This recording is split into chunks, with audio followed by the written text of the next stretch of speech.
The way that I look at it, the stocks that matter are delivering. Magnificent Seven stocks are part of the formula that saved this market from a full-blown bear market when they reported earnings in late April and early May. And most importantly of that group is what NVIDIA did. NVIDIA is 26% of the S&P 500's total return year-to-date, stock price. And it'll be about 17% of this year's earnings growth. If you understand that the AI story and the U.S. consumer are the only things that matter, you could stop wasting your time reading a lot of other data and focusing on a lot of other reports. And those two things, to Stephanie's point, the consumer is fine and the Mag 7 AI theme is intact. If I told you nothing else, that would be enough to understand why we're on the verge of a new record high. I mean, Brian, 50% off the April low is NVIDIA. The other Mag 7 stocks aren't quite that big, but they're big. Meta, 37.5% off the April low.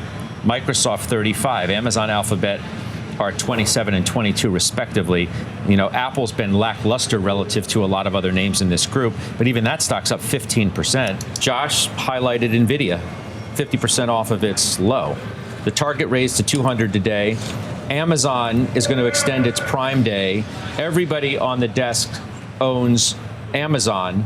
So how are we thinking about this idea that they are trying to take on NVIDIA with a chip? Christina Partsenevelos, is she ready for us? She's down in Austin today at a AWS event and could give us more details on this growing competition. And then we're going to follow with a story about another mega cap tech company, speaking of competition, that could be in a little bit of a situation. But what about AWS and what's happening where you are?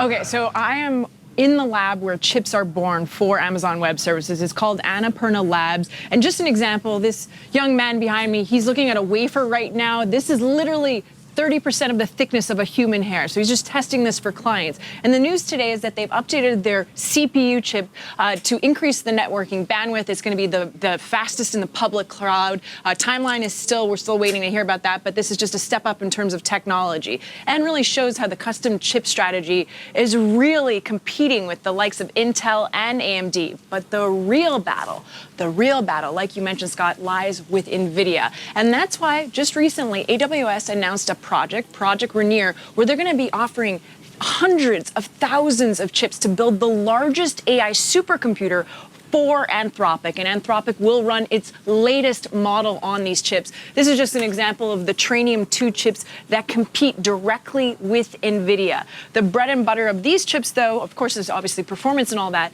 but we know NVIDIA charges a lot more for those scarce chips.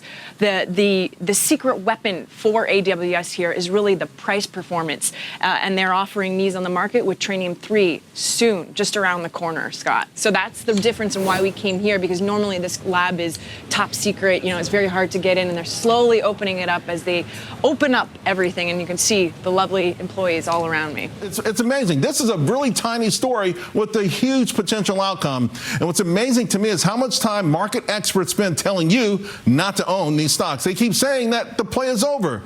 I don't believe them, and neither does my next guest. I'm going to bring in now stockbrokers.com, their director of investor research, Jessica Inskip. Jessica, so here's the thing. I was reading your notes. Intriguing. You've got four things that you say will drive this the AI trade or the tech trade. Let's talk about them.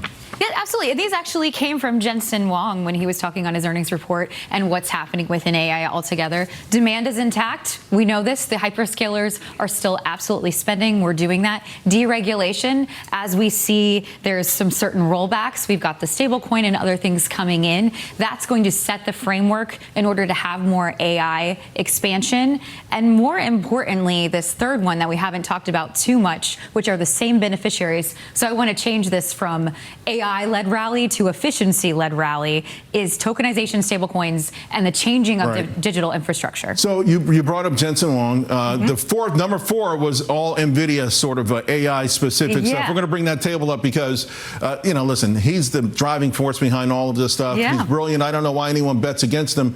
Let's start at the bottom, because industrial AI and robotics, every day there's a new story about this, right? And it's exciting, somewhat scary too, though. Yeah, absolutely. So these are the specifics for him, but broadly as well, yes. But this is what we're going towards. It's the game theory. Everyone wants artificial general intelligence. This isn't something where, since technology is very agile and an iterative process, we don't know exactly what that is, but that's where the spending is going, and we don't know the actual outcome. We know part of it is going to be industrial AI and robotics as we see increasing efficiencies, and we're going to need that, especially if we're trying to bring manufacturers over. But this is all a very deep integrated stack, and the source is NVIDIA. Doug, how do you think about all of this? I mean, is it Amazon is it a hedge? Is it a new business? Is it just for their mostly internal use? Is it an actual threat to NVIDIA? I would say first and foremost, Mike, it's not really a major threat to NVIDIA, at least if you're thinking about it over the next 2 to 3 years. And the simple math for me is if you think about what is the real customer set for Amazon's really, I mean, we're talking about GPUs today, the Graviton's a GPU, Trainium and Inferentium, those are their GPU-based chips that really focus on AI customers. We know they're working with Apple, they're working with Anthropic and Databricks, but I think they're essentially boxed out from the big hyperscalers. So you talk about Google, Microsoft, Meta, Oracle, those companies aren't going to want to buy chips from really one of their biggest competitors in the cloud space. And so could they eat away at the edges of NVIDIA a little bit? Yes, but I don't think it's a true threat to dismounting them from the lead. For so long, after the advent of ChatGPT and the excitement that first hit about the AI infrastructure story, it really has been a keep it simple principle when it comes to NVIDIA and the other huge companies that could dominate and lead. Is it changing at all? I mean, we've had this sort of affirmation of the overall theme and maybe how sustainable it is over the coming quarters, but is it going to splinter out? Are there going to be kind of these bank shot plays for you as an investor? I think about that in two ways. I mean, number one, what are the companies that are currently public, that aren't the hyperscalers, the mega caps that we all sort of own? One that we have owned at Intelligent Alpha that our models like, our AI models that pick our stocks, is Marvell, which ironically is actually one of Amazon's suppliers on the custom chip side. And so there's been some controversy essentially about whether or not Amazon might start working with another chip company to develop some of their GPUs, their custom GPUs. It sounds like Marvell still has their foot in the game there, and I think any positive news on that front would be great for the stock. So that's one area we've looked. The tech giant also announcing breakthroughs on one of its AWS custom chips today as it attempts to take on NVIDIA's AI dominance. CNBC's Christina Partsinevelos is in Austin, Texas at the AWS Chip Lab with more. Hey, Christina.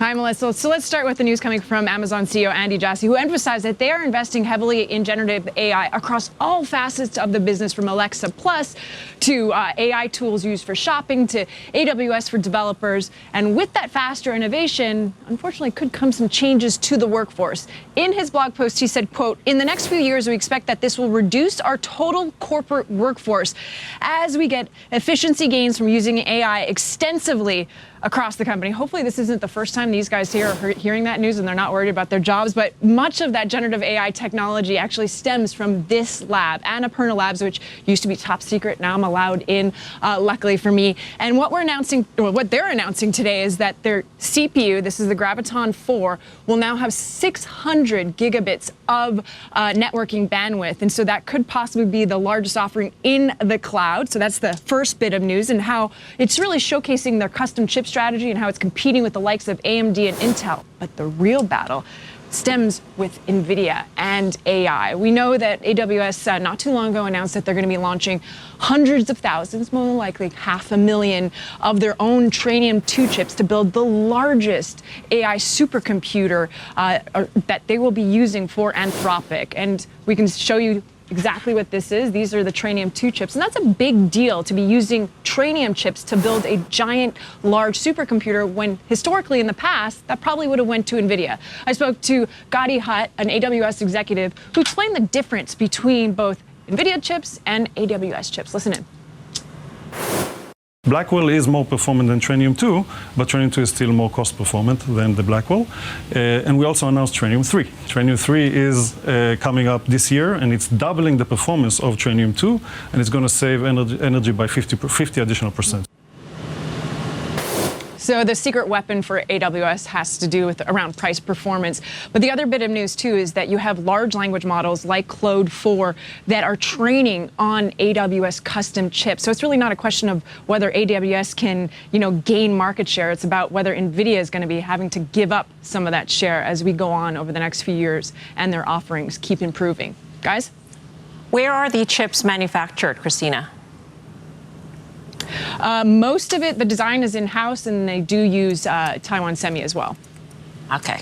Christina, thank you. That's fantastic. Make sure you get everybody's stuff back onto their desk, because it looks like you grabbed a bunch of things. Oh, I know. I just dropped it, took the chips out. Show and tell. Yeah, don't worry about it. I got it.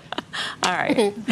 Thank you, Christina. Christina Partsinevelos from AWS in Austin, Texas. No one can do it like she does. She's the first woman who's ever been in that lab before. So enjoy it, There might be women engineers. Oh, yeah. Other than the engineers. Yes. Okay. So your question is the most important question. Was she just mentioned NVIDIA. They got to keep share. All of NVIDIA's customers are doing their own custom stuff, but Taiwan Semi wins no matter what, all the time. Yeah. Yeah, this is my premise on NVIDIA losing their seat on the mantle is that everyone's going to be doing what they're doing, and their top 4 clients that are responsible for 40% of the revenue are making their own chips. So you don't need a large language model for a lot of these chips. You can use an inferior chip. It's going to hurt NVIDIA. Is that time today, tomorrow? We've seen it dip. But I think inevitably you're going to see NVIDIA lose its luster. And I'm looking for the stock to be back below 100. Is it tomorrow? Maybe not. I don't think tomorrow, but maybe in a year. I don't think you're going to see this reign last forever. Right. I mean, this whole thing underscores Amazon's positioning in terms of AI beneficiary in terms of the cloud services it sells. If it's reducing the cost of these data centers, the margins could be better, the prices could be better. And then also they are reaping efficiencies because they just mentioned a reduction in workforce. So they're seeing it from both sides. On those high margin workers, right? I mean, expensive. Expensive, yeah. Right, which that saves money very, very quickly. Just to Steve's point, I want to push back a little bit. I mean, sure. Amazon has the resources to make their own chips. Several, but not so many. And I still think we haven't really... Google, Microsoft, Apple. Yes. And they're 40% of NVIDIA's rev. I think the enterprise business, though, has so much more to go. All those companies who will do it themselves but aren't going to be making their own chips. Could buy from them. Can buy from Amazon? Yeah. And Google and Microsoft. You just click and you get it. No, I think that there's still runway for NVIDIA. We're very early innings here. Ultimately, I think you will be right. Will it be that NVIDIA will forever be able to have 72% margins? No. But I think that's just a little further off than you.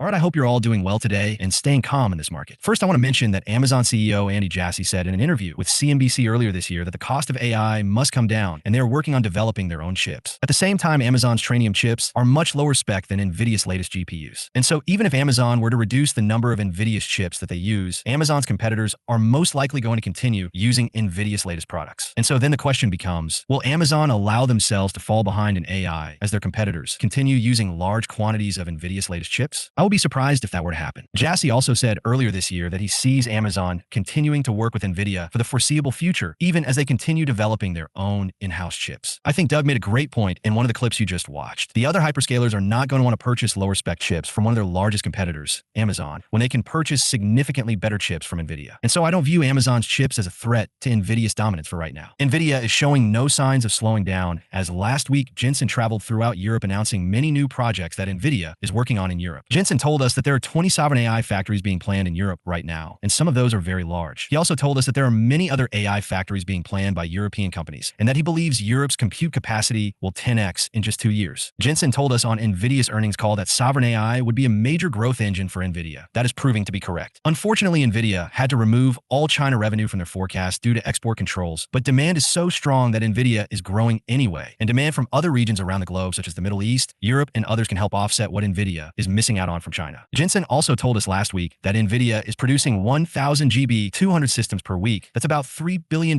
in revenue per week, just from Blackwell systems, not counting Hopper and not counting all the other segments of NVIDIA's business. Blackwell Ultra should launch around the end of this quarter, and production should ramp very quickly. Blackwell Ultra is simply an upgrade of the chips within the Blackwell system. It's not a complete system upgrade like Blackwell was. NVIDIA's next generation Rubin is expected to begin shipping in early 2026. And speaking about next-gen systems, Jensen told us last week that the next generation of supercomputers will have a QPU assigned with QPUs connected to GPUs. And Jensen also said that just about everyone in the quantum industry is currently working with NVIDIA and building on NVIDIA's CUDA-Q platform. And so NVIDIA is going to play a crucial role in the future of quantum computing in addition to classical supercomputing. Another massive opportunity Jensen spoke about last week is enterprise AI. Enterprise IT is just now gaining access to AI, and Jensen believes this is the most important opportunity for NVIDIA other than Blackwell, and Blackwell Ultra saying that he thinks it is an opportunity worth hundreds of billions of dollars. All things considered, I am still bullish on the long-term future of NVIDIA. I seriously think this company still has runway ahead of it. NVIDIA maintains their competitive moat across the entire stack, both hardware and software. And I think NVLink Fusion actually strengthens NVIDIA's moat as it increases the likelihood that customers will remain within NVIDIA's ecosystem. This topic is especially important when we're talking about other companies developing their own chips. Even if they develop a chip that's better than NVIDIA's, they're still likely to rely heavily on NVIDIA for the rest of the system, both hardware and software, to make it all run efficiently. NVIDIA is no longer just a chip company. They are now the dominant AI infrastructure company. Additionally, NVIDIA continues delivering performance upgrades that are so significant that their customers have no choice but to continue purchasing NVIDIA's latest products in large quantities. Here you can see a graphic showing the massive leap in reasoning inference performance from Hopper to Blackwell, both in tokens per second per megawatt on the y-axis and tokens per second for one user on the x-axis. I know the market is unsettled right now, given what's happening in the world. That being said, it's important to remain calm and to not allow short-term events to distract you from your long-term thesis. The thesis behind NVIDIA remains intact, and it is even stronger after all that we learned last week. Remember to stay calm in this market. Remember to maintain a long-term perspective, and do not make any hasty or irrational decisions. With all of that being said, I hope you all have a great rest of the day, and I'm curious to hear your thoughts about NVIDIA in the comments below. Please leave a like on this video so more people will see it.